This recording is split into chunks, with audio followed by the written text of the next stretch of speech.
sebelum Ibu jadi Menteri Sosial, apakah sudah ada program bantuan pangan beras? Ada, Bapak. Waktu itu yang menyalurkan siapa? Dulu Kementerian Sosial, Bapak. Oke, terus habis setelah Ibu jadi Menteri digeser ke Kepala Bukan, Badan bukan, Pangan Bapak. Nasional. Mungkin Gimana? saya perlu jelaskan. Ya, itu perlu dijelaskan supaya Iya. clear. Jadi begini, Pak. Waktu itu sebetulnya diberikan kepada Kemensos.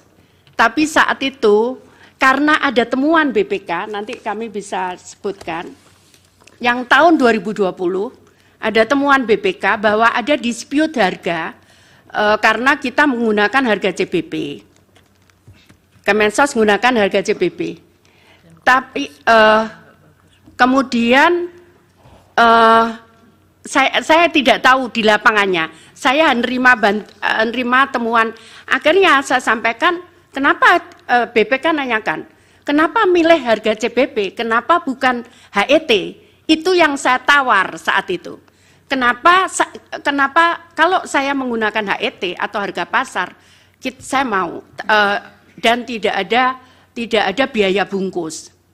Kemudian ternyata nggak bisa, harus menggunakan dana CBP. Akhirnya kami pun tidak mau karena saya juga khawatir ada temuan kalau menggunakan dana menggunakan harga CBP, saya sampaikan begitu. Oke, jadi karena ada persoalan, kemudian Ibu sendiri yang Ya, menyatakan keberatan, ya, terus betul. kemudian oleh Bapak Presiden digeser ke penanganannya Kepala Badan Saya Pangan tidak Nasional. tahu, mohon maaf, saya tidak tahu Oke. kemananya. Mungkin Ibu Menteri Keuangan tahu atau Pak Menko Ekwin?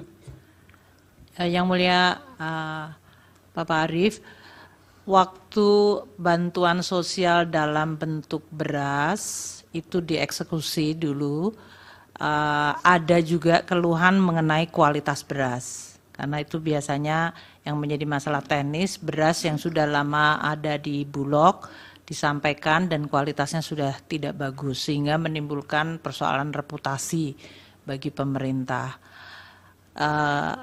Pada saat peralihan menjadi bantuan dalam bentuk cash itu dilakukan untuk PKH dan kemudian bantuan pangan sembako, tapi dalam hal ini diberikan tetap tanpa dalam bentuk beras atau in kind, tapi cash kemudian untuk menciptakan perputaran ekonomi di masing-masing daerah. Sedangkan yang Bapanas itu dibentuk tahun 2022 merupakan turunan dari Undang-Undang Nomor 12 mengenai pangan, ketahanan pangan. Itu tujuannya memang cukup luas, kalau tadi saya sampaikan di dalam presentasinya, termasuk di dalamnya adalah stabilisasi dari harga pangan, namun tidak hanya dari sisi harga, tapi juga pengadaan dan juga jumlah stok, distribusi, dan bahkan antar daerah. Bapanas sebetulnya mandatnya 11 komoditas untuk masalah ketahanan pangan. Namun untuk tahap yang pertama karena baru dibentuk tahun 2022, fokusnya hanya 3, yaitu beras, jagung, dan kedelai.